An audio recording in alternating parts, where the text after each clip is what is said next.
I always make a site visit once I've decided to work someplace. It's important to find the right scale of the piece for a specific space. So size is important. You don't want it too big, you want it pretty good. You want to make something that looks like it's always been there or that it belongs there. Part of that is a mimicry of the surrounding area. Since it's a botanic garden, these are kind of vessel shapes that you might find as part of flowers. There's a forest behind, and it reflects the limbs and where this material came from.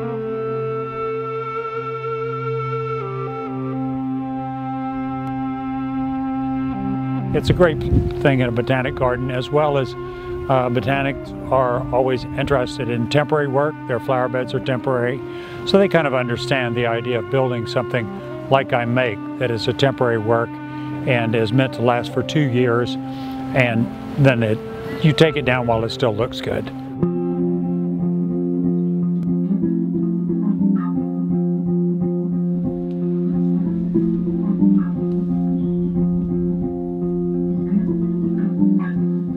You have to make your peace with the materials that you find. You do the best you can.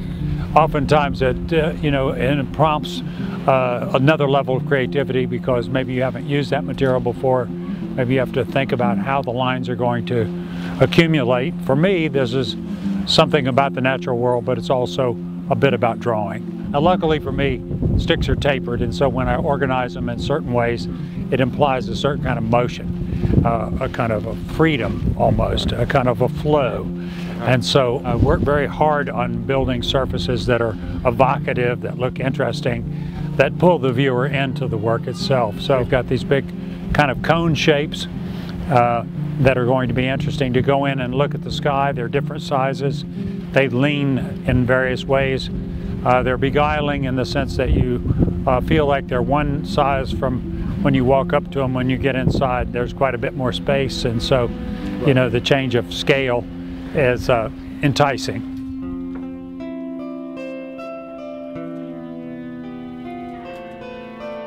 One of the interesting things about my work is that it's kind of reestablishes a connection between artwork, between the making process and the maker and the general public. We have an open building site. People walk up and talk to us during the construction phase. Most people are interested in how something is built. It's a bit provocative in that way. And the ability to talk to the sculptor, to talk to my assistants that are helping me, to see their own neighbors working on something, it kind of reinvests it with a kind of real world activity. Although for me, it's a way of kind of spinning common material into kind of a fantasy that people enjoy and will accept.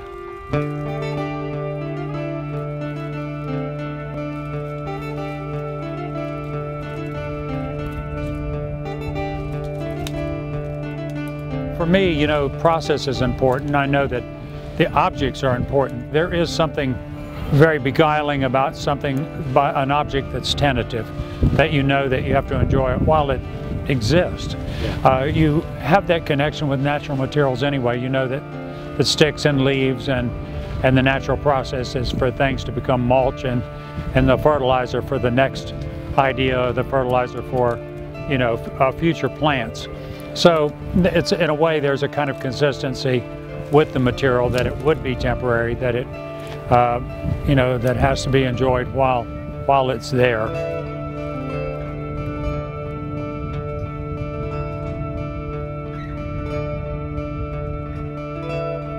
I think my job is to make work that excites people's imagination, that stirs my own, that in a way art objects are an excuse for conversations. They're an excuse for being in the world of ideas and having ideas that surround or swirl around an object and engage the artist with the public and the public with the artist and the artwork. When I leave here, the work has got to stand on its own. I really can't talk it to death. I have to hope that there's enough of me and of an idea invested in this work that it speaks and engenders kind of long-term conversations with the people that walk up.